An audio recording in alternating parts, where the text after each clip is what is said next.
Hello, welcome to the Candid Cast. We are continuing our Zero to Hero series. And I'm continuing my discussion with my friend, my brother, the founder of LAPO Microfinance, one of the foremost, is the foremost, not one of the foremost, the foremost microfinance organization in Nigeria that has stood the test of time. And it has maintained its vision, its focus. It's not among those who have turned microfinance to revenue collection with POS in every center. But that microcredit scheme that started it has sustained it and is still running. It has so much to teach us about focus, about determination, about knowing what you want. It's a privilege to have in the studio Dr. Godwin Ehigiamu, sir. You are welcome, sir. Oh, yeah, thank you so much. So we have been having this discussion running. One of the areas I want you to enlighten us is how to deal, that everybody today is a graduate. So how do you deal with workers with over 10,000 staff in your employment? You would have had this experience for others to leverage on. People who come with so much qualification but little delivery. Yeah. How do we handle? Yeah, it is common.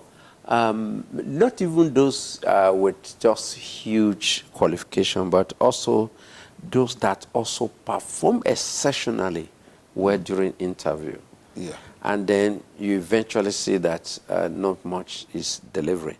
I think the HRO practitioner will refer to those cases like what they call pure, previously unidentified recruitment error.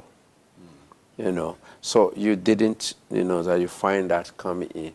So when you have them in your hands, you do some training. I think that is important. Even when you say, okay, fine, these guys may not be meeting the expectations, but maybe with some training with your son, that could help.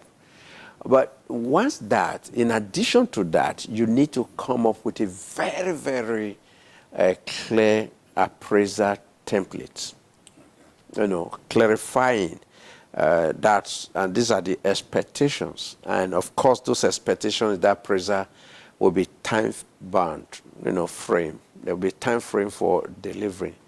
And eventually, if that employee is unable to meet those expectations, your business is not a rehabilitation center. It is purely to be business, to be able to deliver. Yeah. And so the next step for the interest of yourself or the business and the interest of the employee, fire the person. Thank you very much. When you say fire for his own interest, Yeah. every employee wants to retain his job. Yeah. So what good comes to an employee that is fired? Yeah, many people obviously do not clearly understand and appreciate or be conscious of their shortcomings. So when you pass through that process that look unpleasant, that unpleasant process could actually open your eye to certain things. I had a case like that, but this may be slightly different, but it's within the same context. I had a driver.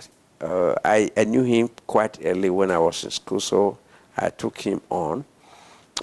He had a very poor attitude. This was not about not being able to drive, Yeah. but, attitude that will also, affecting his performance. And I tried to do everything I could do, maybe largely because of that earlier relationship and all that.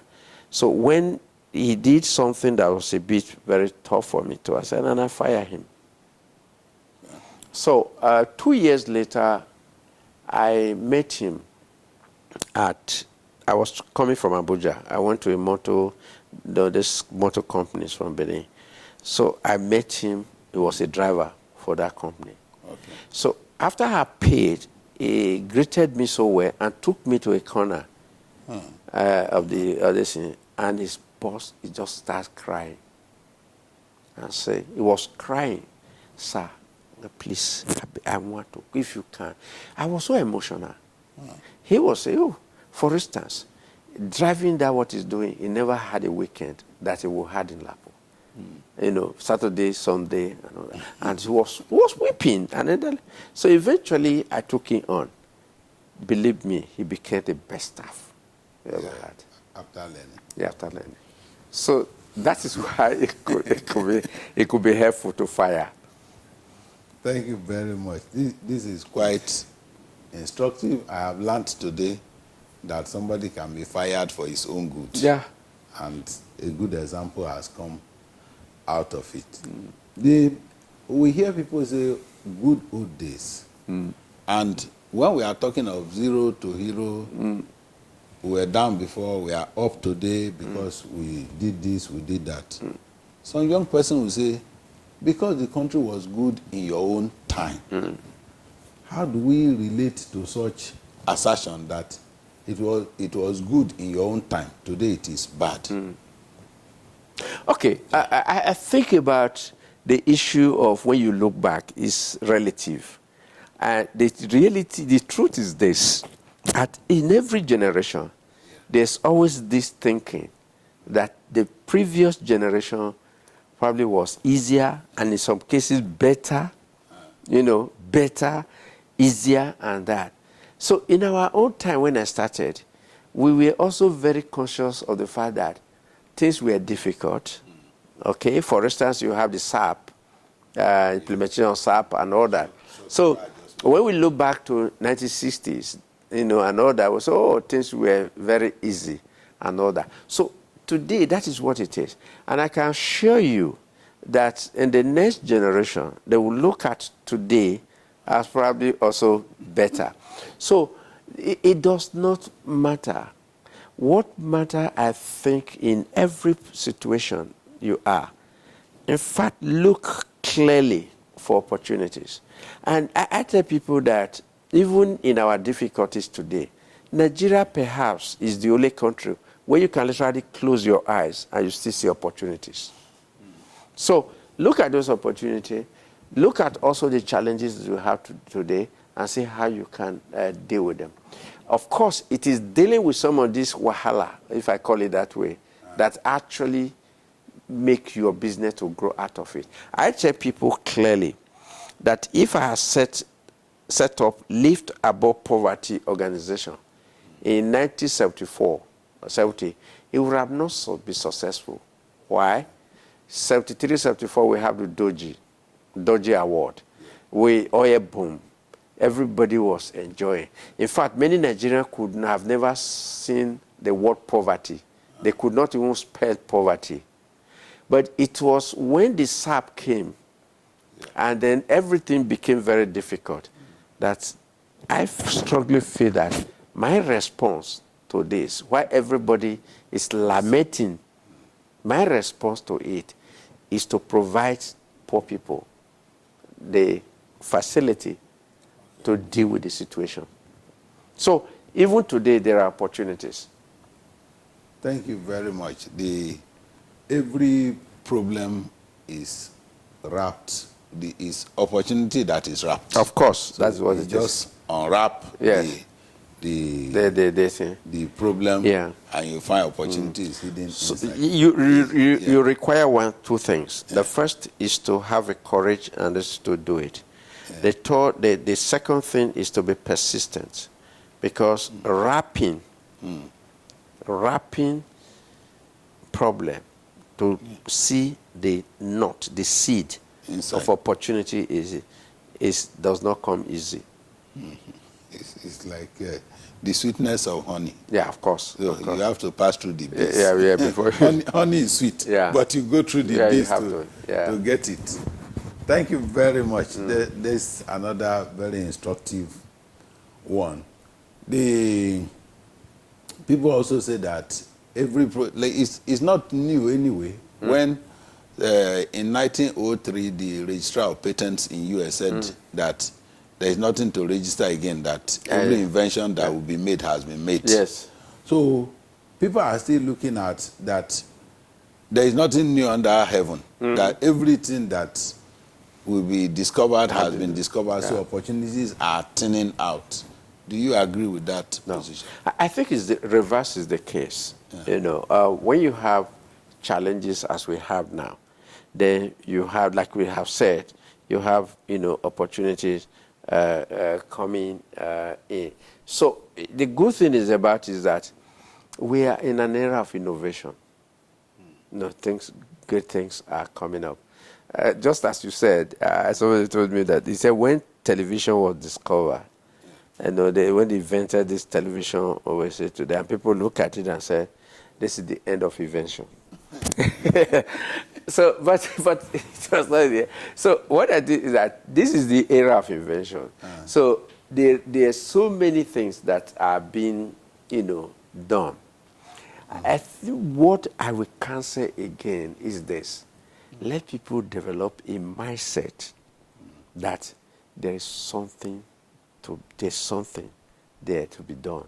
The big billionaires we have today are not going to be end of the billionaires in Nigeria. There'll be another generation. So those things will come from innovation. Let's have the mindset that I can do something, I can uncover things, rather than the mindset of lamentation.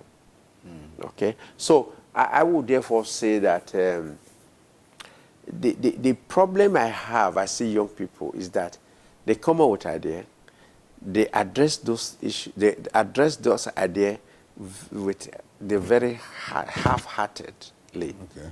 And so, and if it fails, if there's no, they move away to another person. I have a young person who I've been trying to support, and is brilliant. He comes out with a new thing. Before he actualized, he gets out with a new thing. So he got to a point that I said, no, you're not going to get that. So there's so much to be done, and my advice is that simple. Focus on, identify those challenges, focus on them, hold on to them, and you will see results. Thank you, sir. Let's talk about the scaling up of businesses. Yeah. It is not customary in Africa to scale up business, because most of our businesses are driven by our desire for food. So once you get enough food to eat, people will say, what are you looking for again? Because I remember those days, if a Christian who has a small shop opens a second one, they will say greed is pursuing him. He has backslided. So the gospel of expanding business, scaling up, what drives it? Well, there's this issue. There are actually two types of people who are managing businesses. You have the small business owner. I used to give an example. In my primary school, we have an old man who was selling books, pencil, and all that. So I grew up to see him selling that, and I also he will start selling that. That's a small business person. So at times, some people expand a little, get a pickup, build a house, and then train the children, and that's all. The second one is the entrepreneur, who is actually believing that small is beautiful, but big is valuable. Okay? So their expectation is to say, I want to. So there are some factors, again, that will flesh that. It can come from your environment, where everybody tends to be very satisfied with what they're doing. It can actually come from your exposure, and it can also come from your capacity, because it is one thing at times you desire to be big, but you don't have the capacity to be able to do that. But the challenge we have in this country today is that almost every house in our commercial center has a business. So, but what we lack is business that scale up. It's a case of savannah. You see all the grass, shrubs, small shrubs, and you see some single tree, few trees growing up. I think that's what we have in this country. But the truth is this: It is only a scale-up business that can create value. It creates value for itself. The first beneficiary of a big business is the business itself. How? During the COVID, during the cash crunch, these businesses were able to survive. So that is number one. Number two, it creates value for the owner. I think that is obvious in terms of that. Number three, it creates value for the society by way of creating jobs and also making contribution to the national budget through taxation. So the desire of every nation should be, let's have businesses that are big. Thank you very much. We appreciate your coming around today to enlighten us on the Candid Cast. Your time, I know you are a very busy person. It's a lot of sacrifice to have been with us No, thank you. today. And for our audience, this is where we draw the curtain. If you have not subscribed, please subscribe to the Candid Cast and do click the notification button so you get to know when new videos are published, and also share, publicize it among your area of influence. Thank you. God bless you.